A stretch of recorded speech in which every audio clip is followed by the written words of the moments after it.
Let's talk about it. Talk about it right. Yay, Lysa! Thank you for Lysa. joining us today. Oh, it's so good to see your beautiful face. Oh, it's so good to see you guys too. This is such a treat. Do you So have any amazing. tea, Lysa?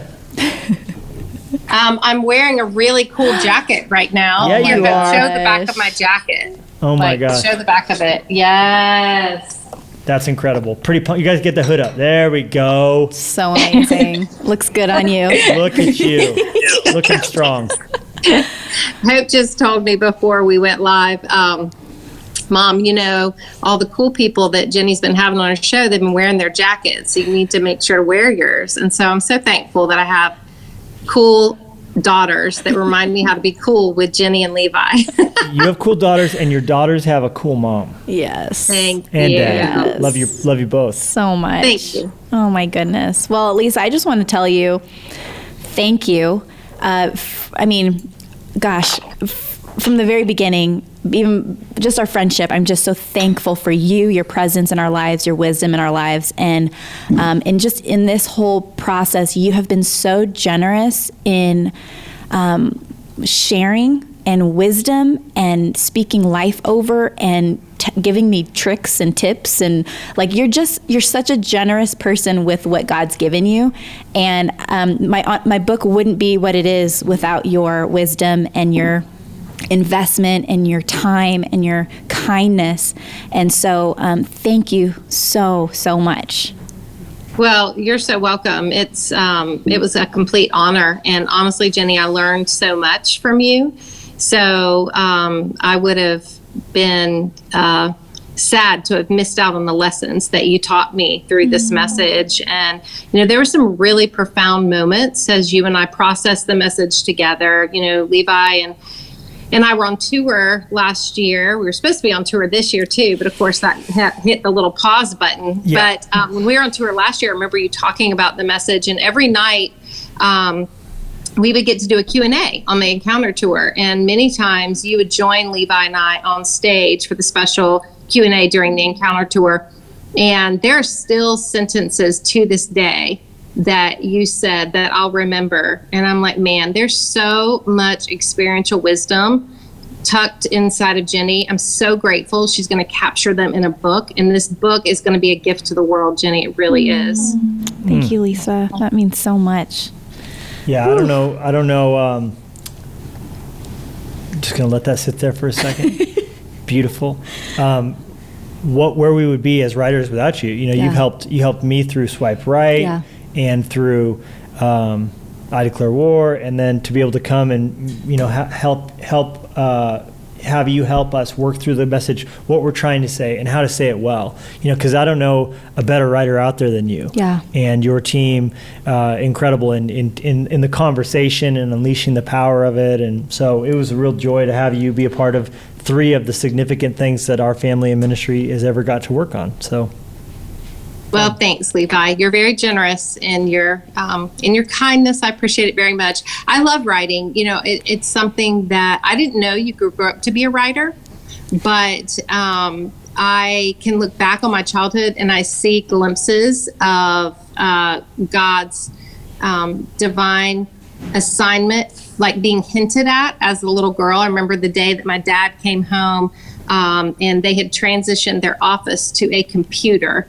Now, of course, we didn't really know what they were back then, but he brought home a typewriter for me because they were going to transition over to a computer. And I remember laying my fingers on the typewriter and thinking, I don't know enough words to write a book yet, but one day I will.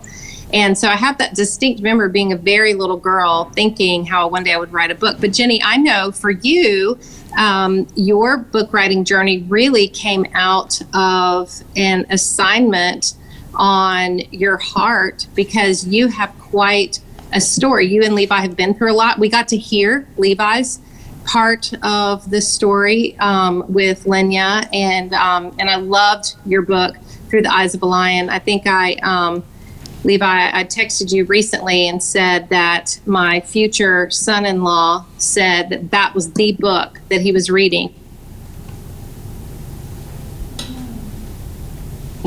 And Sorry, we and- broke up. We broke up. You said my future son-in-law. I'm sorry. Okay, yeah, my future son-in-law was reading Through the Eyes of a Lion, and that book is what really helped him come back to the Lord, really fully surrender his heart to the Lord. And so it's such a important testimony in his life is that book. And I know, Jennie, that this book is going to be through your eyes, the experiences that you've had as you have had to fight to flourish. You've had to fight through some really hard things. I remember one time we were together, Jennie, I asked you the question, and it still to this day is just so profound to me in thinking about moving forward. Jennie, how did you drive away from the hospital that night, knowing that Lenya wasn't coming home with you? And the reason that question was so profound in my life is because I know what it feels like to not want to face the unchangeable, and yet to know I'm going to have to move forward and make peace with this unchangeable reality that I did not want, I did not see coming, and I don't know how to navigate. And something about knowing that you had enough courage to drive home from that night after losing Lenya, I can't even tell you. I think about that often, especially when I'm having to fight through moments where I just think, I don't know how to fight through this moment. And I think about you, and it gives me so much courage. Wow. Thanks for sharing that. Sometimes I look back and I don't know how we did either. But I think, and I'm just so thankful that you said that, but I think it's just those little steps that I think seem so insignificant, but it's okay, I'm gonna do this. This is what it means to trust God even when you don't know how you can and how you can move forward. But And I mean the way. And then I also see on the other side of it, you guys have not just survived the unthinkable, but you really have flourished. I look at little Lennox and I think, wow, like there was life on the other side of heartbreak. It doesn't replace the heartbreak. It doesn't even ease it in those still hard moments, but it's rich evidence that there's life on the other side of the unexpected. And that's part of, I think, what you inspire all of us. You and Levi both. You both know how to fight to flourish. And I love your book. I love your message. I love your life story. And I love the title and the cover of this book. Come on, a leper? Are you kidding me? It's so beautiful. And you know what? When people read this book and get blessed by it, that's fruit to your account, Lysa. Yes. Because you helped hone it. Yes. And you took what was already a powerful message and just sharpened it. You're like the iron that sharpens the iron, and absolutely. You're a gift. We're grateful that God's linked up our families and our ministries in a special way. Yeah. The tours, which we will get to that tour. All those of you who have bought those tickets, we're coming. Not rain, not snow, not the sleet of winter can stop us. We're coming eventually, and we're going to work out, and we're going to eat our way through the country once more, and have a lot of fun doing it. And in the meantime, we get to be linked up on technology. That's right. That's right. What do you have going on for Taco Tuesday? Cinco de Mayo. I know. Well, I'm not eating tacos right now. Ooh. So this is a tragedy in my life. Yeah. So while y'all are enjoying Taco Tuesday, I'm currently gluten-free, dairy-free, caffeine-free. Ooh. Wow. What are the other frees that I am? Pleasure-free, I think would be the next word. Yeah, all the stuff. All the stuff. So basically it's meat, fruit, and veggies. That's it. Oh my gosh. So you can have like ground beef and I don't know what to lettuce. do with that. Is that like keto, or is that are you on a keto thing? Paleo? Oh no. Paleo? No, it's like I think it's like supposed to help reestablish a better metabolism or something, which is something neither of you have to worry about. But when you get to be my age, it's like all of a sudden my metabolism just stomped on brakes and just came to a screeching halt. So I'm currently fighting to flourish, even in this situation. Girl, well, you got this. It's not supposed to be this way, you might even say. And but you were made to crave. So I say that Levi, you're so at least you weren't uninvited. I don't know. I know, right? Yeah, At least I wasn't uninvited from the Instagram Live, right? And a grateful word to Joel from your team, who was Yes. a specific. Your whole team was great when we were there that day, but Joel especially. We have a soft spot in our heart for old Joel. We do, and you know what? His encouragement. I don't know why I just call him Old Joel. Old He's Joel. like some old man on a mountain. I think you're thinking I like know. old soul. He has an old soul. He has an old man theological Joel. soul. Yeah, exactly. No, but even just throughout this whole process, like he posts things or he'll like message like, man, this was so good and so thankful. And he is a great man, and I'm so thankful for him. He's your resident theologian at Proverbs 31. So kind. Yes, he is. I'm so grateful for him too. He makes sure that when I come to him, I think he always sweats when I say, I think I have a new revelation, because in theology, If it's it's new, like, it's not true. If it's true, it's not new. That's right. Yeah. And so that rule. And so he's always like, okay, Lisa, let's go find where another theologian has at least hinted at this. Yeah. And but it's so good. I love digging in scripture. I loved the study day that we had with Joel, focusing on Fight to Flourish and some of the. Yes. I was thinking end times. Yeah, You meant Fight to Flourish. Well, the thing about Joel, and it comes from your leadership, of course, is that there can be theologians and there can be a cockiness to that, and it can breed arrogance. It can breed my way is the highway. It can breed, if you don't see it this way, strain at gnats, swallow camels, everyone else is wrong. But I feel like with Joel, though he's certainly qualified eminently from a academic perspective, there is such a humility. Yes. And I think to you as well. Yes. And I think the Thanks. theology that comes away and goes, I know something about God that you don't know, is obviously not the kind that's been with Jesus, Yes. And I think So Joel good. and you and your whole team really do inspire a sense of, hey, this is a burning bush, and I'm going to take my shoes off as I try and make sense of it all. And I think that's what I Totally. appreciate so much. Exactly. Oh, thank you. There's this picture of that I think about in my mind when I sit down to study God's word, and there's a church over in Israel, and it's the Church of the Nativity that marks the birthplace of Christ. And when you go to Bethlehem and you go to the Church of the Nativity, the front door entrance is so short. You have to literally bow down in order to get into the church, to then go and see the place where they've marked. They believe that the cave was where Jesus was born, the manger.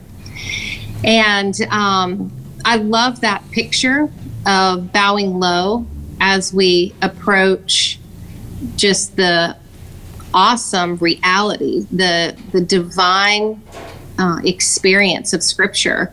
And I think in a heart of humility, that posture, that should be the learning posture, but it should also be the teaching posture too. Yeah. Because it's such a major assignment. So we need to bow low as we approach the truth, and really position ourselves in that posture that we can be responsible to study, we can be responsible to use our brain and interpret the very best we can. But at the end of the day, we can't fight so hard that we're right and other people are wrong, because who's to say, Right. We can just be responsible as we approach the text. But I never want to disqualify the very text I'm trying to defend by having a posture of anything other than humility. Yeah. Gosh. Because, I think sometimes in unkindness, if we're trying to prove a point, then we've just disproven ourselves because of the unkind way that we presented it. So we have to be careful with that. Wow, that's really incredible, and you live that out for sure. Will Art be eating tacos tonight? Will anybody be eating tacos I in the know. TerKeurst Look, house? I'm no fun. You know what? I'm going to walk you over. I'm going to give you a little tour Yay! here. Ooh, I like it. So you can see what my Taco Tuesday looks like. Okay, do you see? I see pineapples. I have one on my arm. Where is that? Wait. Yes. There we looks go. so you can colorful. see this is my fruit that am I doing this right? Wait. There we go. Yes, Can you see are that? doing it right. Can you see oranges? I do see orange. Yeah. I see orange peels. There you go. Yeah, because so that's what's greeting him when he comes home. Is he at So, Chick-fil-A? I believe that he is at Chick-fil-A. That's why we were interrupted just a minute ago. He was trying to call. So Chick-fil-A. I know, right? What did Kanye West do to his the Taco Chick-fil-A Tuesday, industry? That's what I want to know. What did Kanye do What's to the that? Chick-fil-A? Say that again? What did Kanye do to the Chick-fil-A industry? Did that skyrocket sales? Did that have an impact Look, on sales? we're gonna receive that as a skyrocket. That's what we're gonna do. You know, it's hard to tell because COVID-19 hit right after that. So that was a little bit like, oh, skirt, you know. Yeah, first Chick-fil-A was closed on Sundays, then our churches were, then the world was. Dang. Right, So right. true. Now, Art can still, you know, his Chick-fil-A has a drive-through, so they can still do the drive-through. He is doing delivery. So, you know, he's got all that going for him. But it is complicated because the store's closed. But the song, you know, Kanye's song is going strong. So let's just hope that, you know, it just makes people think of Chick-fil-A, right? Exactly. I always think about Chick-fil-A. And I thank you for being such a friend to my wife, Jennie, and to me as well. We're grateful for you guys. So grateful for you, Lysa. We love Well, you. I'm grateful for you. Okay, let me tell people 3 reasons why they should buy your book, okay? I like it. Are you ready for this? Yes. Because number 1, Jennie is really cool, and you are going to find a friend in the pages of this book. Major reason to buy a book. I think people buy books more to be seen and known than to get advice. And Jennie, you definitely accomplished that in this book. So number 1, buy it because of the friend you'll find in Jennie. Number 2, is there a bell or something? Be our bell. Number 1, I need a... No. Let's not do that. Well, let's find a different sound effect for each one. Ready? Number 1, Jennie's a friend. Perfect. That was brief, but it was good. It was right? It was effective. Let's find a It was different one for effective. number 2, by the way. All right. All right. So am I waiting for the sound for number 2, or No. just so I say number 2? Say and the number sound 2. will come? Number 2? Technical difficulties. Hold on a second. Panda is finding his way through this. He can't see through the mask very well. You're doing great, Panda. Have you seen DJ Panda Sombrero? I have not. Okay, show Lysa DJ Panda Sombrero. He's a panda with a tiny sombrero. He's our DJ. He's also our Wow. DJ. There's his tiny sombrero.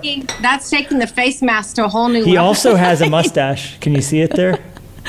Kinda, yeah. Yeah, he's in puberty. It's not that great of a mustache. It's working on it.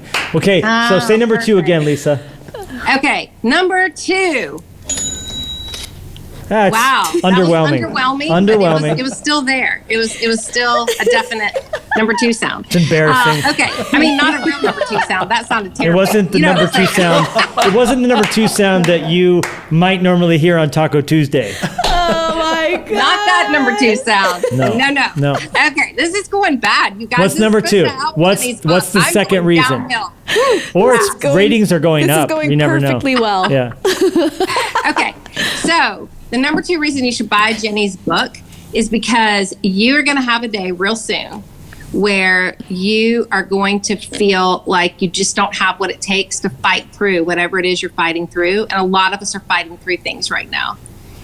And this book, I promise you, you don't even have to start at page 1 and read all the way through. You could literally have a day where you think, I need help fighting through whatever I'm facing. You could just open it up, and within a few paragraphs, you are going to find something that will help you. It will be a revelation for your desperation, and I think that's what we need. Wow. Number 2. That was number 2.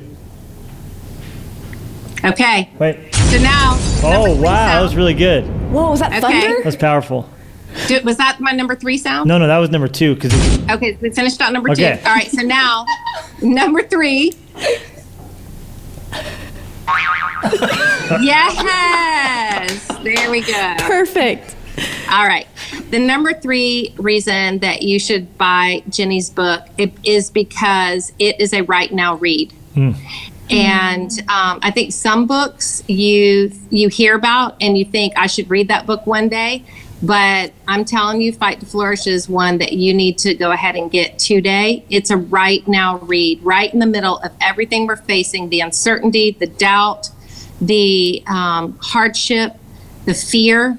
It is a book that will help you not only fight through to the other side of a hard circumstance, but know how to navigate to get your heart from here to there. So it's a right now read. So for a those 3 revelation reasons- for your desperation, all of the above. Wow. I think we need Lysa, the thank clap you. track for Lysa TerKeurst. Oh my gosh. Lysa You are TerKeurst. so kind. I love you. Thank you. Thank you. I love you too. Now another family member's blowing up my phone. So, Give your family a hug from us and have a Yes. lovely Cinco de Mayo. Thank you. All right. Look, Bye, Hope and Lisa. Taylor want to say hi. Hey, Oh, love you, girls. tell you what, there's a wedding coming up in the TerKeurst family. That's exciting stuff right We're there. excited. We are very excited. Yep. Was the Word on proposal street. before the quarantine? This is so interesting. It was right before the was the day quarantine. before. It was the day before North Carolina got shut down. And so Nick, who lives out of town, got to stay here since the quarantine started. So he just left last night. So Wow. 8 weeks. Wow. Gosh. Wow. Well, congratulations. Yes. That's very But word exciting. on the street is that you and Jennie might have a special little part to play in the wedding. We won't give it away, but we'll just leave it right there. Okay. Amazing. Perfect. Love you. Have a great night, you guys. Love you. Love y'all. Bye. Bye.